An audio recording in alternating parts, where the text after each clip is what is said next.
So please enjoy this sample from my science fiction novel Vulcan's Forge, which is a science fiction noir mashup. Think James M. Cain in space. Now, this was recorded at home, and I'm not a professional recording artist nor voice talent, so I apologize for any quality issues. But I hope you enjoy this prologue introduction. Thank you. Vulcan's Forge, Prologue, read by the author.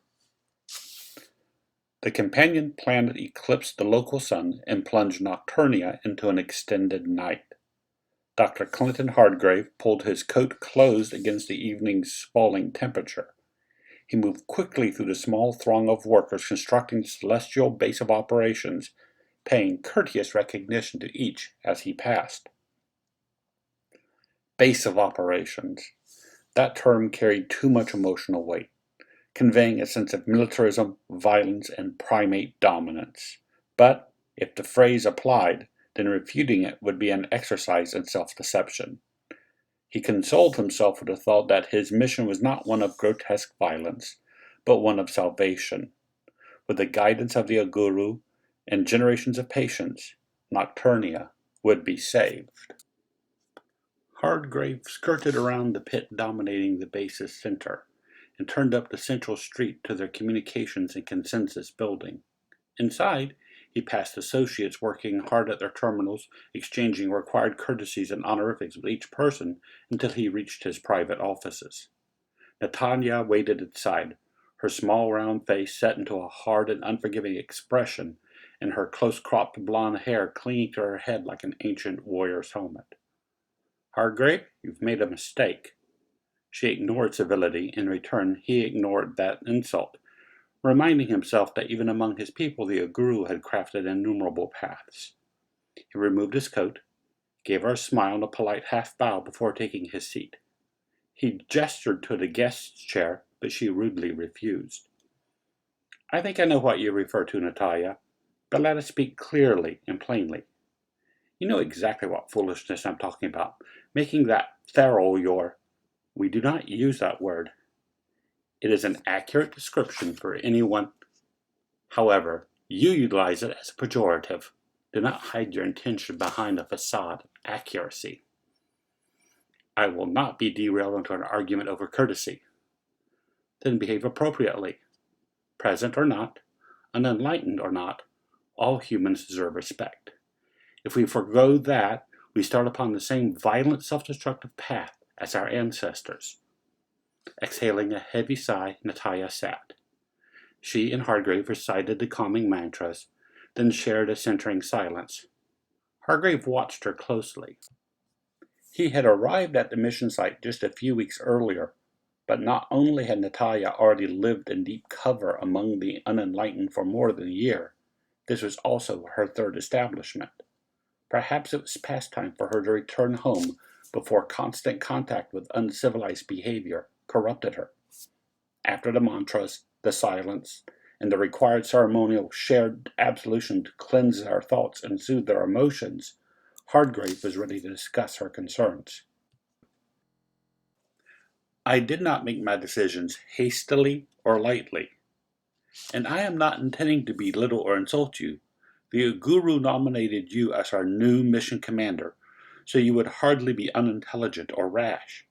However, you are inexperienced in the ways of unenlightened humans. It is one thing to study the texts, to practice against simulations, to hear their histories, but nothing can prepare you, not fully, for their animalistic ferocity and lack of control. You cannot trust someone raised in such a manner with any measure of responsibility. Do you not trust the Guru's guidance? Do you not trust their psychological profiles? I do, Commander, but I also know that they are not perfect, and those profiles are very limited when it comes to anyone who is not a celestial. Please, I beg you, do not allow him access to Forge. Perhaps he will prove me wrong. Appoint him to a trusted position. Listen to his advice, but do not let him have that access. Even children can do right occasionally. A relationship cannot be built upon mistrust. We will need the help, enthusiastic help, of locals with the vision to see that there is a better way than what they have been taught by that parochial culture. Natalia started to counter, but Hardgrave continued on, employing his position's privilege. I understand just how he searched for a proper non-pejorative word. Unpredictable non-celestials can be. And I have not granted Mr. Nunyan unfettered access, just enough so that he can fully support our mission. The verb's tense did not slip past her unnoticed. I am already too late. No. He ran a hand through his light brown and curly hair. You are right to voice your concerns, though it'd be better if you voiced them in a less prejudiced manner. She stood. I respect you and your position, but they do not think like we do. They do not value life like we do. She moved to the door.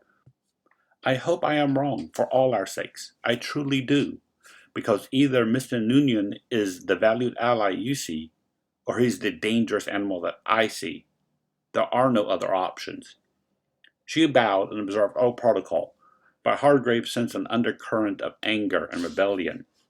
With the office quiet, he considered sending a message back to the Aguru. It was time for Natalia to be home.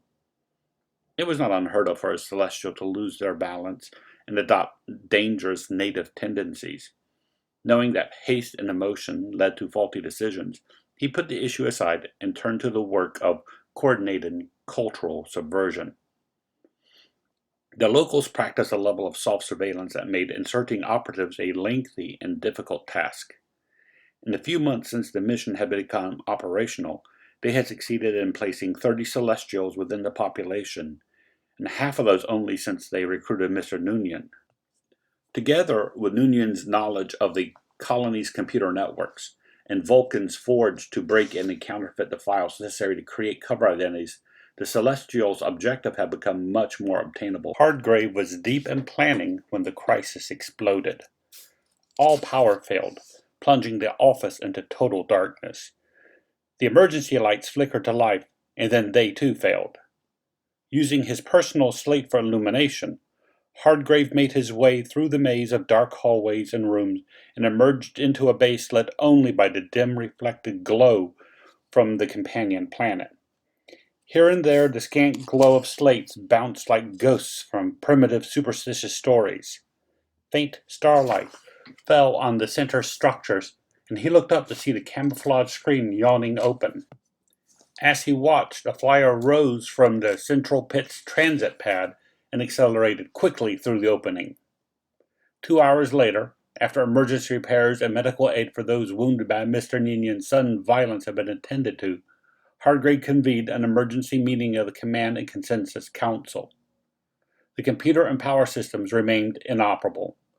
They sat around the circular table taking notes by hands, and their slates provided the only illumination. Natalia did not crow or engage in meaningless posturing, but the facts vindicated her conclusions. Even with only limited access to the nearly self-aware computer of Vulcan's forge, Mr. Nunyan had successfully disabled all of the celestial safeguards, destroyed their backup forge, and rendered the transit pad inoperative. After every report had been heard in depressing totality, Hardgrave asked, "What are our options?" "Very few," Natalia said. "Though we have no evidence to support it, I think it's quite clear Nunyan planned this for some time, and with Forge under his control, we have no ability to discover whatever identity he has created for himself." "We have agents already in the colony," someone protested. "Surely they can find him." "We have 30 people. The colony has nearly 4 million. What do you propose? Search tower by tower?" Hardgrave held up a hand, palm out, calling for civility. "Natalia is right," he agreed. "With Forge covering his movements and his network footprint, we have very little chance of finding Mr. Nunyan. So what do we do?" "We wait." Hardgrave sighed. He intended it as a calming breath, but even to him it felt like defeat. Eventually he will be careless, and when he does, we must be ready. Eventually, someone as unenlightened as Mr. Nunyan will make a mistake and leave some trail, no matter how slim, in Nocturnia's computer network. When he does, we must be ready to act. So Hardgrave and the Celestials waited for Eddie Munion's mistake, and after more than 3 years, it arrived.